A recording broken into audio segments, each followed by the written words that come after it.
What is going on, everybody? Welcome to the next episode of Hitman, Blood Money, Silent Assassin, Targets Only. It's time to do Flatline. So we don't... Actually, yes, we do need a silver baller for this one. Make sure it's upgraded with at least a silencer, but coming off the previous level, we should have a silencer, a laser sight, and everything. So here's what we're going to do here. Equip your mine, and then you're going to want to throw it in the ground right here. You could just drop it, but if you throw it in the ground, it's less likely to roll down the hill. Blow the mine up, and this will draw attention of pretty much all the nearby guards, including the 3 orderlies inside the medical wing. They're going to charge out of this door, and then we're going to charge in while the keycard locked door is open. Do it fast before it closes on you. Pull out your pistol and shoot that locked door open. And then we're also going to shoot open Agent Smith's cell.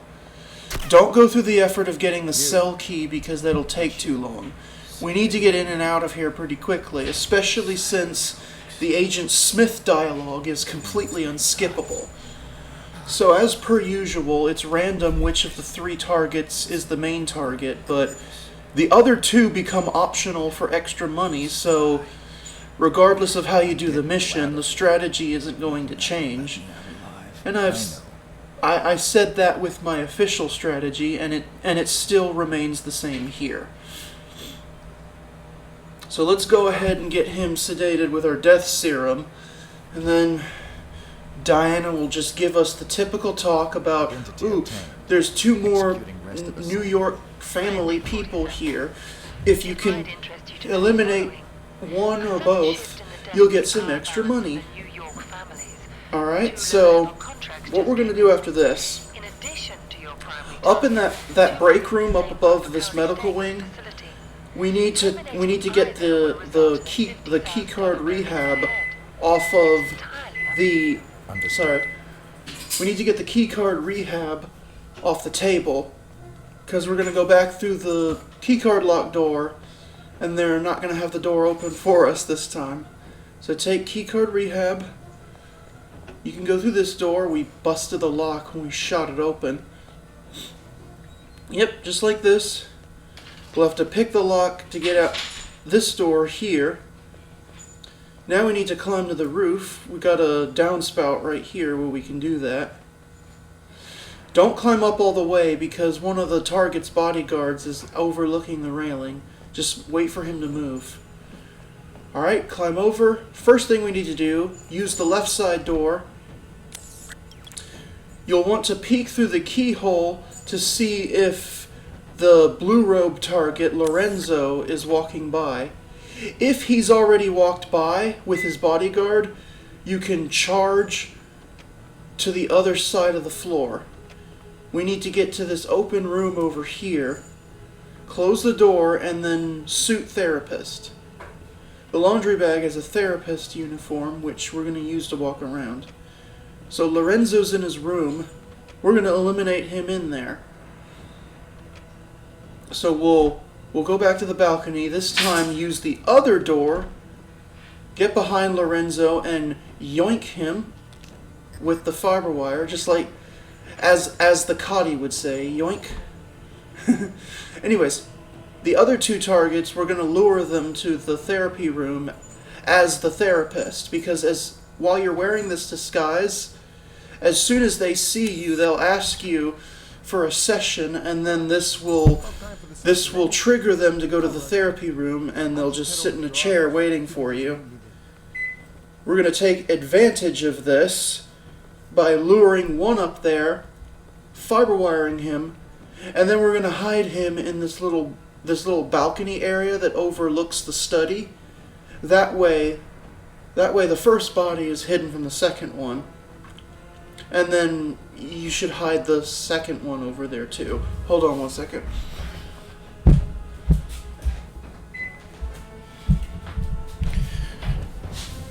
Alright, so it's just a matter of, first, we'll wait for Pink Robe, or Rudy, to come up here. And then once we eliminate him and hide him over by the by the study overlook, like I said, we'll go get Green Robe or Carmine to come up here. And of course, the Blue Robe, Lorenzo, don't worry about his dead body being inside the room. None of his guards will ever enter the room, so you don't have to worry about that. Alright, let Rudy take a seat. And then, go ahead and do your thing with the firewire. Alternatively, you could use the syringe poison. It doesn't really matter. I love how he died smiling. That's horrific right there. If I remember correctly, when in this footage, Carmine or Green Robe did the same thing. Anyways, here's the study overlook that I was talking about. His body will be safely hidden in here. So Carmine should be, he'll either be in the gym near that bench press, or he'll be outside by the fountain where his whiskey bottle is stashed. Yeah, because all three targets have a whiskey bottle that's stashed that you could poison, but since poison counts as a kill in this game, it's not very useful on higher difficulties.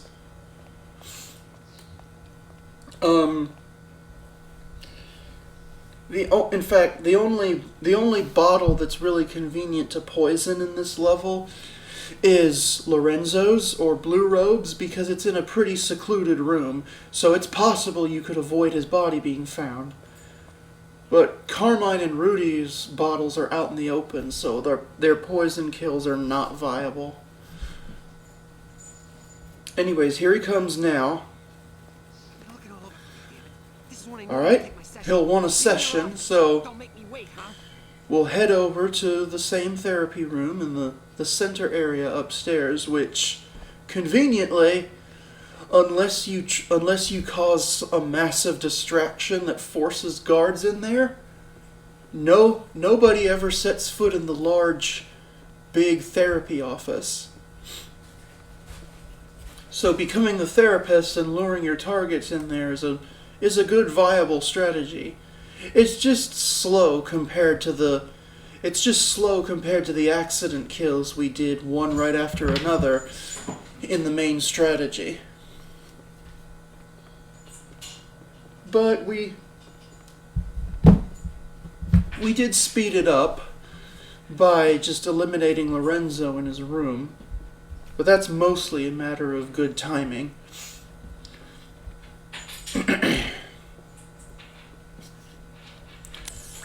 One thing about doing it this way is that if you're going to do it on all three targets, it'll work, but if I remember correctly, Carmine or Green Robe, he has a tendency to bug out if you save him for last. As in, you did the other two before him. You could still get him up here, but even if you do, he'll still bug out because he won't sit in the chair. Not the end of the world because he's already here in the area, but still. But that's not going to happen here because we're only doing this therapy lure for 2 of the 3 guys.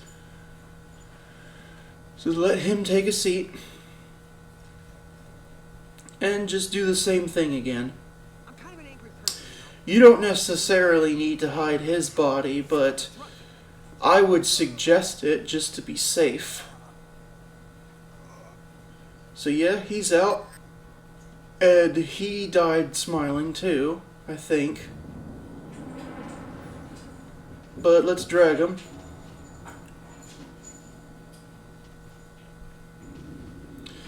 Right over here.